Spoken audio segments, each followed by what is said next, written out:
Bienvenue sur Télébilingue pour votre édition d'info de ce vendredi 31 octobre. Le canton de Berne veut exclure les personnes sans permis de séjour de l'hébergement d'urgence.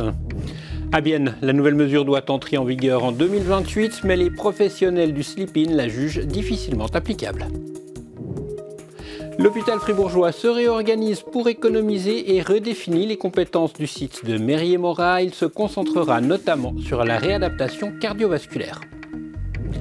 Du garage à la grande salle, l'Halloween Horror Night de Péry prend de l'ampleur. Ce terrifiant labyrinthe inspiré par les films d'horreur avait déjà attiré 400 personnes amatrices d'épouvante pour sa précédente édition. 800 employés du bâtiment des régions Bienne-Soleure, Ville de Berne et Oberland ont manifesté aujourd'hui à Berne.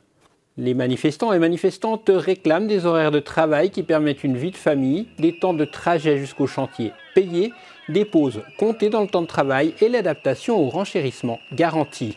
La convention collective de travail de la branche est actuellement en cours de négociation. L'actuelle est valable jusqu'à la fin de cette année. D'autres manifestations sont prévues ailleurs en Suisse ces prochaines semaines.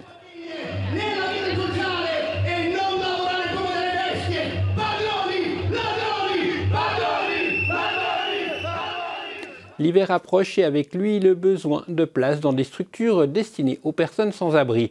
Et le canton de Berne a drastiquement restreint l'accès à ces hébergements d'urgence aux personnes qui ne sont pas détentrices d'un permis de séjour.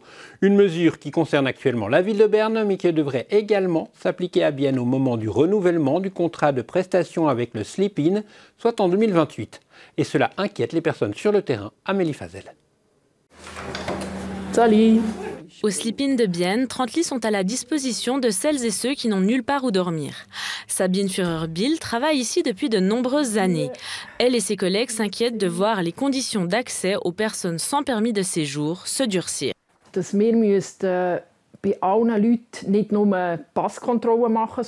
ne devons pas seulement contrôler le passeport de toutes les personnes qui viennent, mais aussi vérifier par exemple si elles sont en pleine procédure pour un permis L ou pour renouveler un permis B. C'est un écueil gigantesque pour nous et pour ces gens et ce ne serait plus vraiment possible de faire notre travail. Das jedes Mal abzuklären, das stellt uns vor eine riesige Hürde und die Leute selber auch vor eine riesige Hürde, sodass es eigentlich nicht mehr wirklich möglich wäre, unsere Arbeit zu machen. Le canton de Berne subventionne les hébergements d'urgence comme le sleep-in. Mais ces infrastructures sont payées par nos impôts, ils sont payés par la sécurité sociale. Alors c'est clair que nous, on va veiller que les infrastructures sont à disposition pour les personnes qui ont droit d'y loger, qui pour être dépannées d'une situation, pas que ça devienne un standard. En principe, c'est rien de nouveau. Ce qui est nouveau, c'est que ça va être prescrit dans le contrat, mais en fait, on devrait déjà agir comme ça maintenant. Une règle déjà officieusement en vigueur donc. Elle pourrait bientôt être écrite noir sur blanc dans le contrat qui octroie l'aide financière aux abris de nuit. La ville de Bienne regrette ce durcissement. La ville de Bienne rejette les nouvelles règles car il est à craindre que les personnes dans le besoin soient obligées de passer la nuit à l'extérieur, même en hiver. Et sur le terrain aussi, la menace de ce règlement officialisé inquiète. Notre clientèle, nos hôtes, ne sont pas des citoyens lambda avec un porte-monnaie et un attaché-caisse avec tous leurs papiers. Certains ont des problèmes psychologiques, certains ont dormi dans la rue pendant un mois, se sont peut-être fait voler leurs papiers.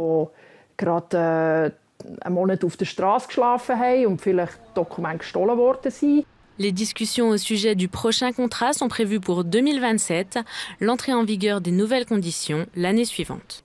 Un train de la compagnie Areseland Mobile et une voiture sont entrés en collision ce vendredi peu après-midi entre Latrigen et Teufelen. Personne n'a été blessé, la circulation des trains a été brièvement interrompue. L'HFR, l'hôpital fribourgeois, a présenté cette semaine la réorganisation des services stationnaires de ses sites régionaux.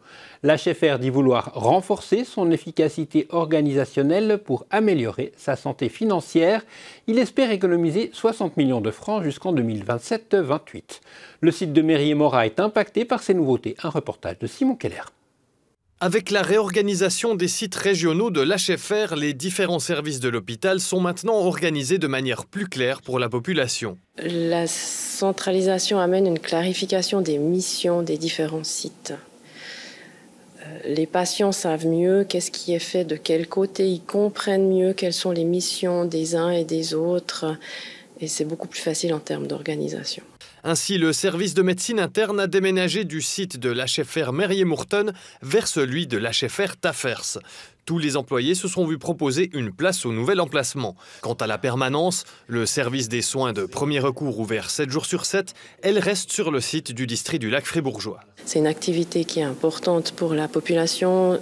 C'est une région où il y a très peu de médecins traitants, donc la permanence a vraiment un rôle important à jouer dans cette région, ça fonctionne bien. La réhabilitation cardiologique ambulatoire continue sur le site de Merrier, elle a toujours été là, elle va continuer, donc c'est un service de réhabilitation ambulatoire. Ce domaine est partagé entre les sites de Merrier-Mourton et RIA. Pour ce qui est de la réadaptation stationnaire, tout est centralisé sur le site de Merrier-Mourton. D'après le médecin-chef de service Titus Bill, la transition s'est faite sans accroc. Alors, il y a très peu d'adaptations nécessaires, donc le processus de la préparation a été très bon. Nous avons discuté plusieurs questions les derniers mois déjà par rapport à l'indication et par rapport au flow des patients. Et nous, on a déjà eu chez nous des patients qui ont été traités suite à un problème cardiologique, donc il n'y a pas un grand changement. Il reste un point à éclaircir, l'avenir du 4e étage qui est pour l'heure encore vide. Les analyses pour lui trouver une affectation sont encore en cours. Bienne inaugure sa première rue cyclable, soit une rue en zone 30 mais où la priorité de droite ne s'applique pas, afin de rendre la circulation cycliste sûre et rapide. La ville annonce avoir réaménagé la rue Alexander-Moser pour augmenter la sécurité des cyclistes, piétonnes et piétons, pour revaloriser le quartier et pour améliorer le climat urbain. La rue cyclable relie Bruck et le centre-ville. Les travaux ont duré 5 mois, des arbres et des plates-bandes de verdure compléteront le tableau. Une prochaine rue cyclable sera prochainement aménagée au quai du Haut. La ville de Bienne annonce en outre avoir rejoint la plateforme Redonner Vie qui s'engage en faveur de la biodiversité. L'objectif est de favoriser les biotopes relais de petits habitats publics ou privés qui relient des zones plus vastes. Sur la page internet du service de l'environnement, la ville de Bienne liste des informations sur la faune et la flore en ville, sur les lieux riches en biodiversité et sur les actions que peuvent entreprendre citoyennes et citoyens. Des bonbons ou un sort, c'est ce soir Halloween. Et pendant que certains enfants font du porte-à-porte pour récolter quelques sucreries, d'autres personnes préfèrent se faire peur en groupe. À Péry, la Halloween Horror Night prend de l'ampleur. Cet événement né dans un garage investi ce soir. Le centre communal Louis Beugly a assisté au montage.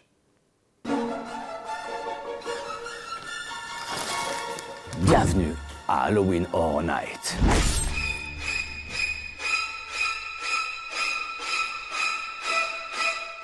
Ils se sont lâchés, David Jean Monod et son équipe. Cette année, ils ont monté un labyrinthe d'Halloween 3 fois plus long que d'habitude, avec plus de déco effrayantes, enfin, surtout à la nuit tombée. Il faut imaginer bien sûr qu'on est que ça sera complètement noir, avec quelques spots. On arrive dans un endroit qui sera complètement nuit, avec les victuailles. Là, on est sur le classique des classiques, donc Massacre à la tronçonneuse. On aura bien sûr des acteurs avec des tronçonneuses derrière. Elle est bien. Une vingtaine de personnes s'affairent à transformer l'entrée du centre communal de Péry en décor inspiré de films d'horreur. Et il faut se dépêcher, l'ouverture, c'est ce soir. Auparavant, David Jean Monod pouvait un peu plus prendre son temps. Il organisait le Halloween Horror Night dans son garage, mais le lieu ne s'y prête plus. Il y a 2 ans, on a eu énormément de gens, et puis retrouver plein de gens dans ta propre maison, c'était un petit peu bizarre, quoi, parce qu'on avait vraiment des gens qui sont rentrés chez nous, parce qu'ils devaient aller aux toilettes, parce qu'ils voulaient se laver les mains, parce qu'ils voulaient bouffer quelque chose. Et puis on a dit, ouais, là ça va plus, il y a vraiment beaucoup trop de monde. Après une pause d'1 année, l'habitant de Péry revient en force, allant même jusqu'à louer une voiture en guise de décoration.